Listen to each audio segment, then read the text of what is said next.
Welcome to Rain Blue and White. I'm Robert. This is the place where we talk about college football and Penn State football in general.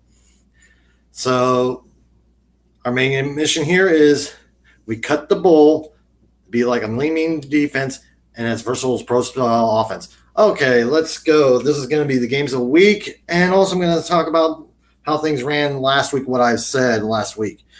Well, let's try it for the first game. We're going to just go into the last week's because I'll tell you everything afterwards. With the Baylor Colorado Nebraska game, that one I said it would be a 3-point spread. Well, that really shot me in the rear end on that one.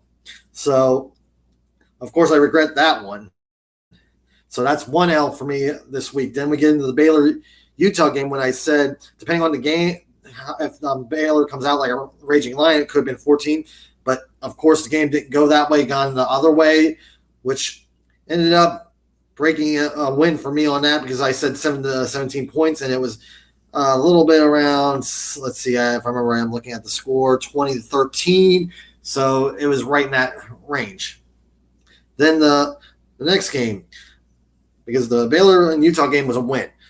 Now we get into the Pitt Cincinnati game. This one, I was thinking it was going to be a 7 or 14-point win. Fluctuate right there because during this time of the year, I'm going to give you a little bit more of a fluctuate spread because it's not going to be nailed down until almost probably week 5.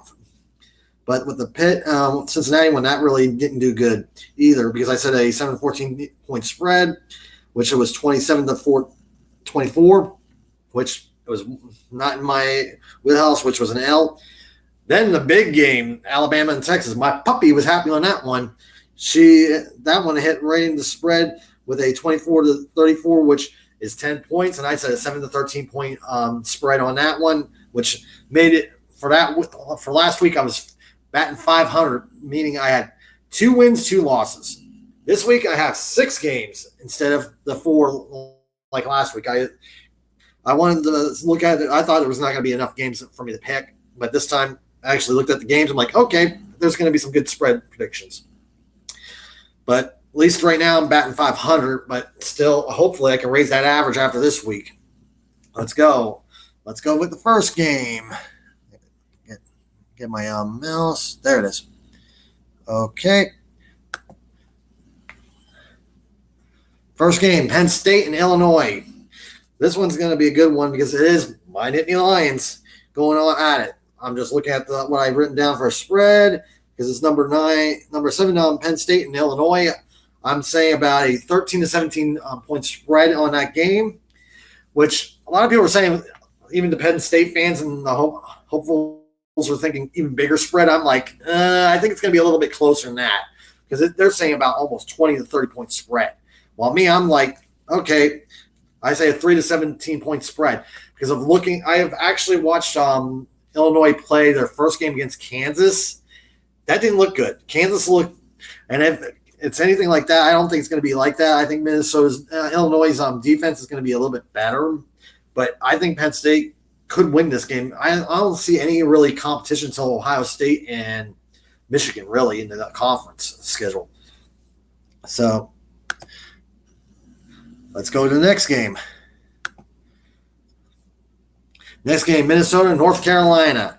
I have that at a 3 to 20-point spread, which in my case, I think that could be possible with both teams. I didn't watch any of their games yet, but I was looking at the scores and everything, and I'm like, that could be right around their wheelhouse on that one. So let's hit the next game. Number 8, Washington versus Michigan State. Didn't see neither of their games, but look at the scores they've put up. I'm saying like a 7 to 14-point spread on that game. It's going to be a pretty interesting game. Hopefully I can get to watch that game. Next, of course, is our rivalry game. Pitt versus West Virginia. A lot of West Virginia and Pitt fans have been going at it all this week, especially the Pitt fans. Of course, what you expect when it comes down to the backyard brawl. Pitt fans are going to run their mouth a little bit. West Virginia fans are going to run their mouth a little bit. It's kind of expected with these two, which in my case, the spread I say for it's a 3 to 13-point spread. I am not going to pick a victor on this game because not like Penn State. I can say Penn State will beat Illinois, but with Pitt and West Virginia, I say pick who you want to pick to win on that game. But at least that's the only thing I'm going to say. Okay. Now we're heading into game number 5. BYU versus Arkansas. Both of these kid teams are a little bit interesting. BYU looks like it has from all the games, the 2 games I've seen score-wise, it's pretty much not competitive. So about Arkansas, the games I've seen, I'm saying about 7 to 21 point spread on that one. Okay, the last game is TCU. Hey, oh yeah, oops, my fault on that one. Is TCU and Houston. This one is going to be a little bit interesting because of the Battle of Texas right here, in this case, between 2 schools that face each other, if I remember right, every so often.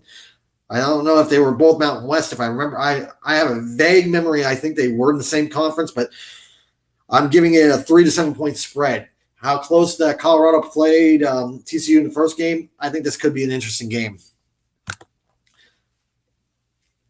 Okay, we got down through the spread. So if you want to talk about your spread predictions, even who you want to win, speak it in the comments down there in the comments. Like, subscribe, of course. See you next time.